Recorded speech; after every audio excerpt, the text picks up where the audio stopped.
Gracias por contactarte con nosotros. Sabemos que estás allá lejos en Alemania y valoramos este tiempo que nos das y sobre todo para puntualizar todo lo que se tiene que mejorar para que el usuario de transporte público aquí en el área metropolitana de nuestro país reciba, digamos, el servicio merecido.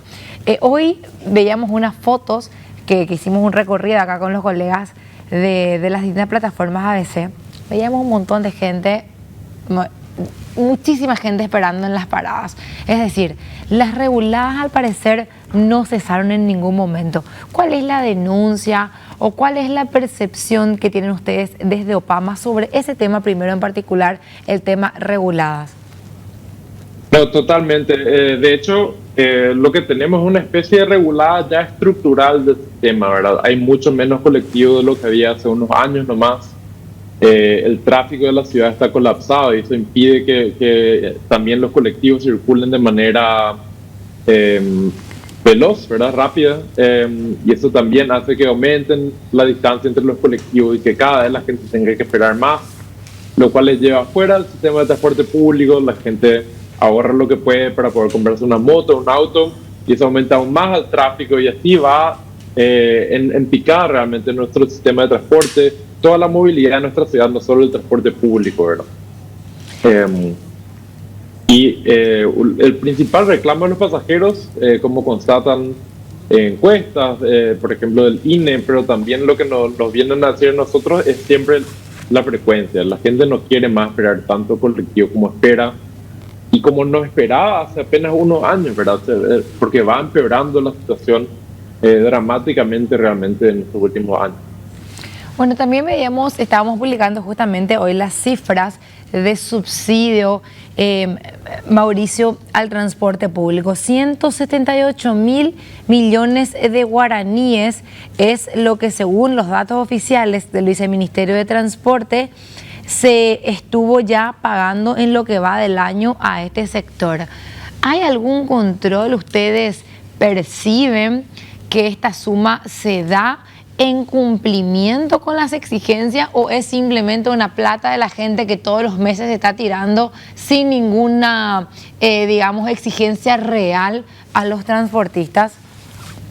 Y es un poco de uno y un poco de lo otro realmente, ¿verdad? En parte porque sabemos que el viceministerio no tiene la capacidad de regular como debería, ¿verdad? Ellos mismos admiten, el viceministro te va a decir abiertamente que ellos no tienen la capacidad técnica ni siquiera para hacer el tipo de regulación del sistema de transporte público que deberían estar haciendo.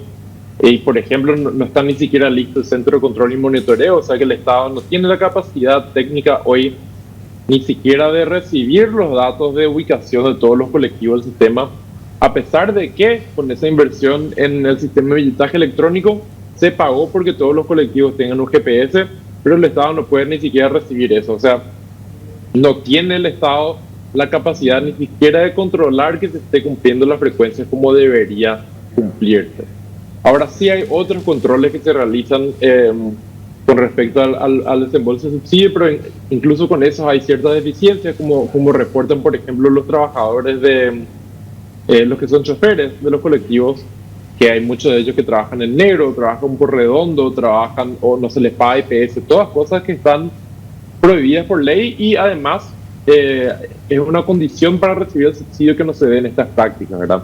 Para poder recibir el subsidio una empresa tiene que estar al día con IPS, al día con sus pagos al BNF, todas estas condiciones de la prestación del servicio también, y que evidentemente no se están dando en muchos casos. Pues, la inspección técnica vehicular, por ejemplo, en papel es obligatorio y o sea, están al día en teoría con la inspección técnica vehicular en el sentido que la pasan al viceministerio, pero es un sistema amañado, entonces permite a la gente que, bueno, tienen en papel su inspección técnica vehicular, pero los vehículos realmente no están en condiciones y el viceministerio no está en condiciones de controlar tampoco. Y por eso vemos todos estos colectivos que se incendian, que tienen accidentes y que no están realmente en condiciones de circular. O sea que hay varias cosas ahí juntas.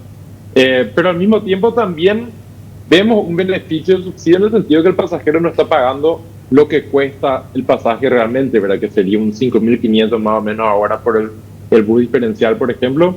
Y eso sí, sí es un beneficio al pasajero no estar pagando por el sistema tan malo que tenemos encima.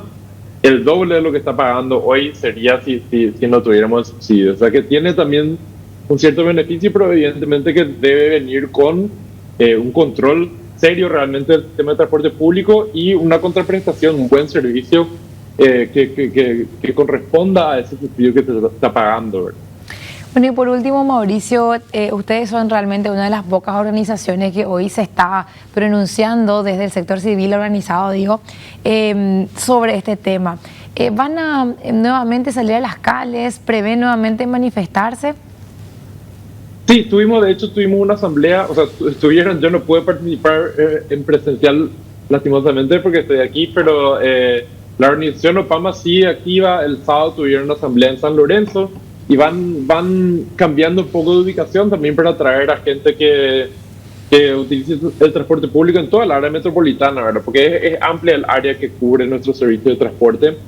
Y vamos sumando, vamos conectando con organizaciones y claro, el objetivo es seguir con acciones hasta que se cumplan los reclamos que tenemos, sobre todo sobre el aumento de la frecuencia, que es nuestro reclamo principal, ¿verdad? No se puede tolerar que siga empeorando la frecuencia del servicio, que siga la gente esperando horas por el transporte. Entonces nosotros vamos a ir organizándonos, le invitamos a la gente que participe de OPAMA, que se sume, porque solamente con participación ciudadana, con organización y con acciones que le obliguen al Estado a actuar, vamos a poder cambiar esta situación, porque evidentemente los últimos 30 años que tuvieron varios gobiernos la oportunidad de realizar cambios serios del transporte público y nunca tomaron esa oportunidad para hacer los cambios. Entonces nos queda a nosotros como ciudadanos organizarnos y actuar y obligar al Estado a que nos dé el servicio que nos merecemos como usuarios del sistema de transporte público.